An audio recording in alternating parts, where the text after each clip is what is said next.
నిస్సహాయులమై సమైక్య పాలనలో చేతులు కట్టుకొని కూర్చున్నారు కొందరు. అది జరిగింది తప్పు. తప్పు జరిగినందుకు మన్నించండి. మా ఇందిరమ్మ రాజ్యంలో ఆదివాసీ బిడ్డలను ఆదుకుంటాం, తప్పకుండా కుటుంబాలను హక్కున చేర్చుకుంటాం, గుండెల్లో పెట్టి చూసుకుంటామని ఆ ఎల్ల మాటిచ్చినాం. ఇయాల ఆనాడు అమరులైన కుటుంబాలకు ఇందిరమ్మ ఇండ్ల పట్టాలే కాదు, ఇండ్లు కట్టుకోవడానికి 5 లక్షల రూపాయల కుటుంబాలకు ఇచ్చి ఇయాల నాడు అమరులైన కుటుంబాలను ఇయాల ఆదుకునే కార్యక్రమం చేపట్టిన మిత్రులారా, చరిత్రలో జరిగిన తప్పిదాలను, సమైక్య రాష్ట్రంలో ఉమ్మడి పాలనలో జరిగిన దుష్టాంతాలను సరిదిద్దడానికి శ్రీమతి సోనియా గాంధీ గారు తెలంగాణ రాష్ట్రం ఇచ్చిండ్రు. ఆ ఇచ్చిన తెలంగాణ రాష్ట్రంలో ఈనాడు ఇందిరమ్మ ప్రభుత్వాన్ని మీరు తెచ్చుకున్నారు.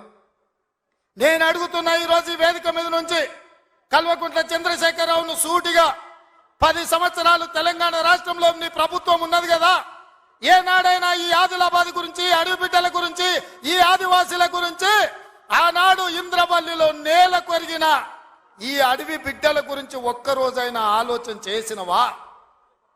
ఈ కుటుంబాలను ఆదుకోవాలి, ఈ కుటుంబాల ఆత్మ గౌరవం నిలబెట్టాలి అని ఏ రోజైనా నీ మంత్రివర్గంలో చర్చించినవా అని నేను అడుగుతున్నా. ఇవాళ నువ్వు, నీ కుటుంబము, నీ కొడుకు, నీ బిడ్డ, నీ అల్లుడు, నీ సుట్టపల్ల కోసమే తెలంగాణ రాష్ట్రం వచ్చిందా? లేకపోతే ఈ ఆదివాసి బిడ్డల కోసం, ఈ బలహీన వర్గాల కోసం తెలంగాణ రాష్ట్రం సోనియమ్మ ఇచ్చిందా అని చెప్పి నేను సూటిగా ప్రశ్నిస్తున్నా. ఇవాళ ఈ వేదిక మీద నుంచి సూటిగా టిఆర్ఎస్ నాయకులకు నేను చెప్పదలుచుకున్న, తెలంగాణ ప్రజలు 10 సంవత్సరాల మీ దుర్గమార్గమైన పాలనను, ఈ తెలంగాణ రాష్ట్రాన్ని చెరుకు తోటల్లో అడవి పందులు ఏ విధంగా అయితే విధ్వంసం చేస్తాయో, ఈ తెలంగాణ రాష్ట్రం మీద మీరు, మీ కుటుంబ సభ్యులు, మీ పార్టీలు పడి దోసుక తిని కొల్లగొట్టి విధ్వంసం చేసి ఈ తెలంగాణ రాష్ట్రాన్ని విధ్వంస రాష్ట్రంగా మాకు అప్పజెప్పినరు. 7 లక్షల కోట్ల రూపాయల అప్పులు తెచ్చిండ్రు. మరి 7 లక్షల కోట్ల రూపాయల అప్పులు తెచ్చిన మీరు ఆనాడు మేము కట్టిన కడెం ప్రాజెక్టు కూలిపోతుంటే మరమ్మతులు చేసిండ్రా? ఈ ప్రాంతంలో సదర్మాటు ప్రాజెక్టు కట్టాలి అని అంటే సదర్మాటుకి ఏమన్నా నిధులు ఇచ్చిండ్రా? ఈ ప్రాంతంలో అడవి బిడ్డలుండే గూడాలకు రోడ్లైనా వేసిండ్రా? ఈ అడవి బిడ్డలకు మిషన్ భగీరథ పేరు మీద 40,000 కోట్ల రూపాయలు దోసుక తిన్నారు. తాగడానికి మంచినీళ్ళు ఇచ్చిండ్రా?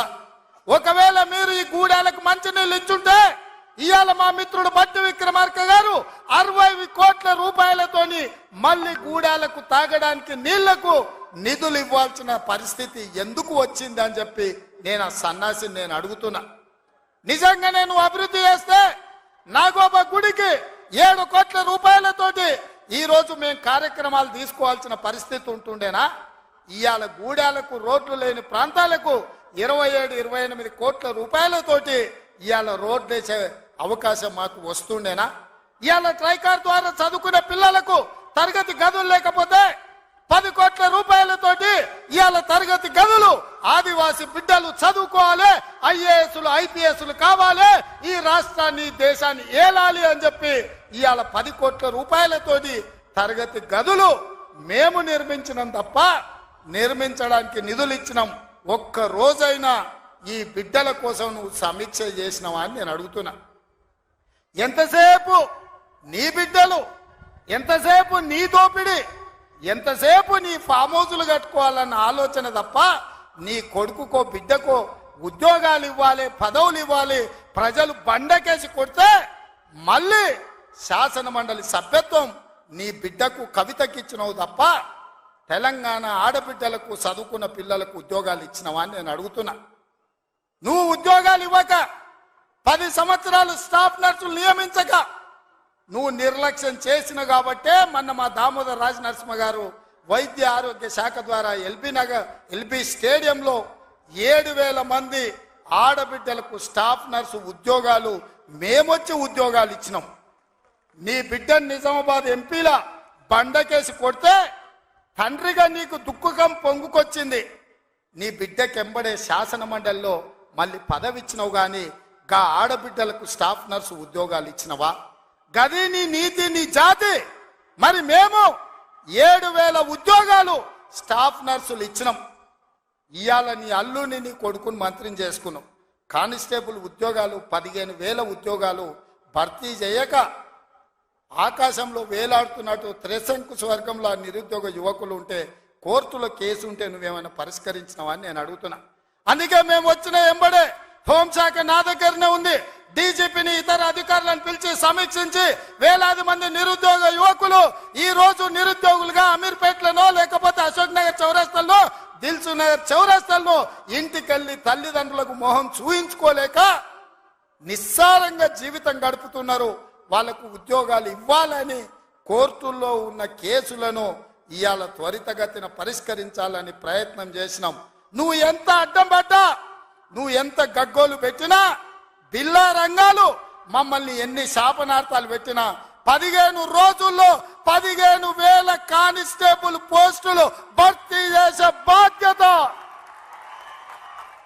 15 రోజుల్లో 15,000 కానిస్టేబుల్ పోస్టులు భర్తీ చేసే బాధ్యత మా మంత్రివర్గం తీసుకుంటుంది. మాది బాధ్యత అని చెప్పి నేను ఈ వేదిక మీద నుంచి మాట ఇస్తున్న మిత్రులారా, ఈరోజు తెలంగాణ సమాజం ఆలోచన చెయ్యండి. ఈ తెలంగాణ రాష్ట్రం ఎవరి చేతిలో భద్రంగా ఉంటుంది? ఈ తెలంగాణ రాష్ట్రం త్యాగాల పునాదుల మీద ఏర్పడ్డ ఈ రాష్ట్రం ఎవరు భద్రంగా కాపలా కాస్తారు? ఎవరు భద్రంగా ఈ రాష్ట్రాన్ని అభివృద్ధి పదం వైపు నడిపిస్తారో మీరు ఆలోచన చెయ్యండి. మేము వచ్చే 60 రోజులు కానే లేదు, 2 నెలలు ఇంకా పూర్తి కాలే. 7 తారీఖు వస్తే 2 నెలలు, 7 తారీఖు ఇంకా 5 రోజులు తక్కువనే ఉంది. అప్పుడే 6 గ్యారెంటీలు అమలు చేయలేదంటాడు సన్నాసుడు. ఆయనతోని శాత కాదు ఎట్లా చేయడంటాడు. పిల్లి శాపనార్థాలకు ఉట్టి తెగిపడుతుందా? ఇలా పొంకనాలు కాకపోతే 10 ఏళ్లలో మీరు ఏనాడైనా పేదవాళ్ళ ఇంటికి 200 యూనిట్లు ఉచిత కరెంట్ ఇవ్వాలన్న ఆలోచన చేసినవా? పేదవాడు ఆత్మగౌరవంతో బ్రతకాలి అంటే ఇందిరమ్మ ఇండ్లు ఇవ్వాలన్న ఆలోచన ఏనాడైనా చేసినవా? ఆరోగ్యశ్రీ పథకాన్ని నిర్వీర్యం చేసినావు. 10 లక్షల రూపాయలు వాళ్ళకి ఇన్సూరెన్స్ ఇవ్వాలన్న ఆలోచన ఏనాడైనా చేసినవా? ఇవాళ అందుకే ఆడబిడ్డల్ని ఆదుకోవడానికి 500 రూపాయలకు సిలిండర్ ఇచ్చి ఆడబిడ్డల్ని ఆదుకోవాలి, కట్టెలపై కష్టాల నుంచి వాళ్ళని కాపాడాలి అని తొందరలోనే మా ఆడబిడ్డల కోసం 500 రూపాయలకి ఇంటింటికి సిలిండర్ ఇచ్చే బాధ్యత మా మంత్రివర్గం తీసుకున్నది.